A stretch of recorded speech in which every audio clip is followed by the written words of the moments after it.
Good morning, my beautiful diamond. SheilaTruelove with you here. This morning, I want to talk about what are the 7 things that God hates, as shown in Proverbs chapter 6, verse 26 through, Proverbs chapter 6, verse 16 through 29. And there it lists 7 things that God hates. And if a person is making a practice out of these things, they will not inherit the kingdom. Now, the first thing that God hates is haughty eyes. This means being proud and looking down on other people. Imagine someone who always thinks they're better than everyone else. The second one is a lying tongue.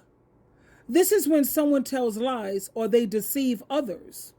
It's like telling a fib to get out of trouble or to make yourself look better. Thirdly, hands that shed innocent blood.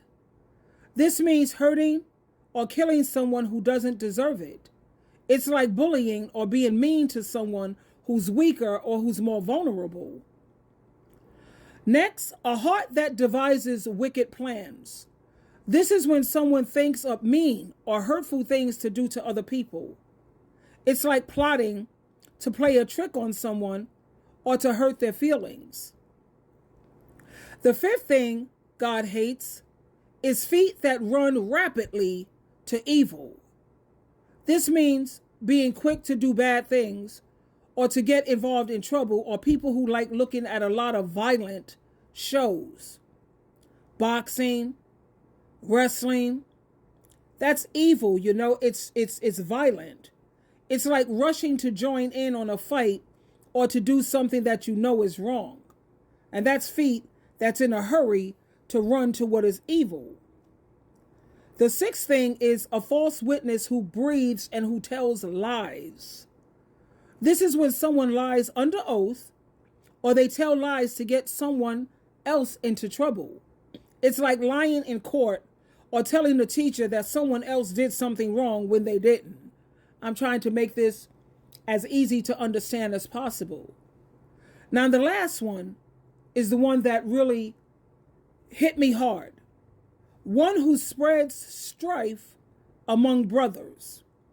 This means causing trouble or conflict between friends or family members. It's like gossiping, or you're telling lies and you're telling secrets to cause problems between people. Now, the reason why that one resonated with me so much is because I used to be a Jehovah's Witness. And we see the 7th thing, lucky number 7.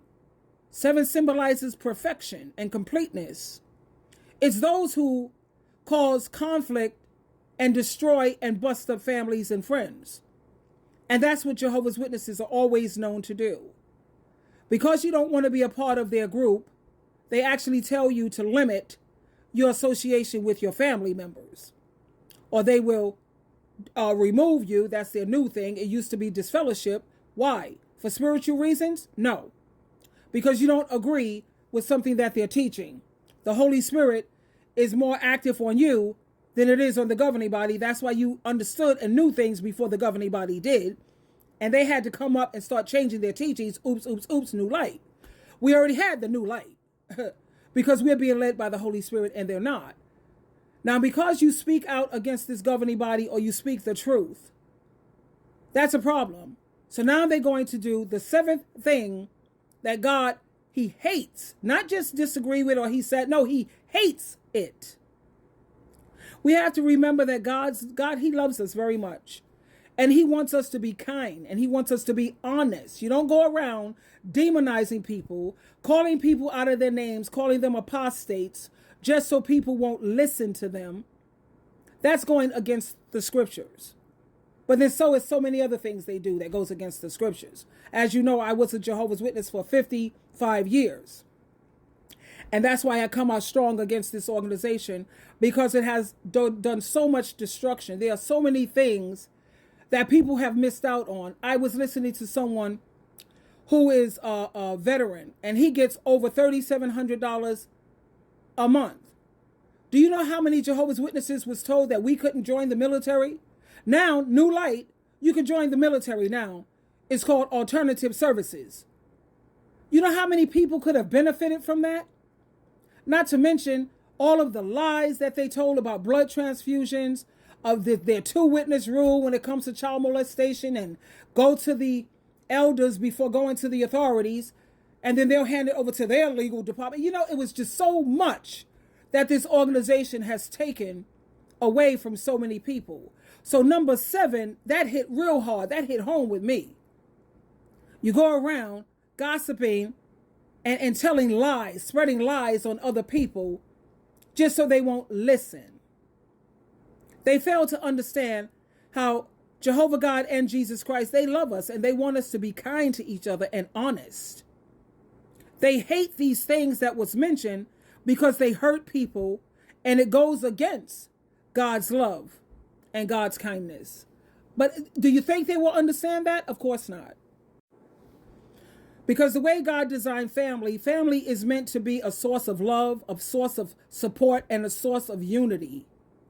But yet, how often do we see all of these misunderstandings and these conflicts that's constantly tearing families apart?